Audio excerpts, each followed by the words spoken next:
بسم اللہ الرحمن الرحیم۔ رسول اللہ صلی اللہ علیہ وآلہ وسلم نے ارشاد فرمایا، مسلمانوں کے خون قصاص و دیت میں مساوی ہیں، اور ان کے عام آدمی کی امان کا بھی لحاظ رکھا جائے گا، اور ان سے دور دراز والا شخص مال غنیمت ان کے نزدیک والے پر لٹائے گا، اور وہ دشمن کے مقابلے میں باہم دست واحد کی طرح ہیں۔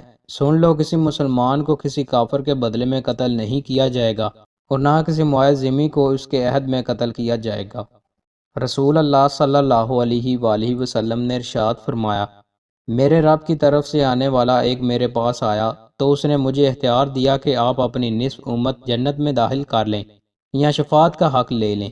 میں نے شفاعت کو اختیار کر لیا، اور وہ اس شخص کے لیے ہے جو اس حالت میں فوت ہوا کہ وہ اللہ کے ساتھ کسی اور کو شریک نہ ٹھہراتا ہو۔ رسول اللہ صلی اللہ علیہ وآلہ وسلم نے ارشاد فرمایا، فقراء مالداروں سے 500 سال پہلے جنت میں جائیں گے، جو کہ آدھا دن ہے۔ رسول اللہ صلی اللہ علیہ وآلہ وسلم نے ارشاد فرمایا، اسلام کی بنیاد 5 چیزوں پر رکھی گئی ہے: گواہی دینا کہ اللہ کے سوا کوئی معبود برحق نہیں، اور یہ کہ محمد صلی اللہ علیہ وآلہ وسلم اس کے بندے اور اس کے رسول ہیں، نماز قائم کرنا، زکوٰۃ ادا کرنا، حج کرنا اور رمضان کے روزے رکھنا۔ رسول اللہ صلی اللہ علیہ وآلہ وسلم نے ارشاد فرمایا، درست رہو اور تم اس کی طاقت نہیں رکھتے، اور جان لو کہ نماز تمہارا بہترین عمل ہے، اور وضو کی حفاظت صرف مومن شخص ہی کر سکتا ہے۔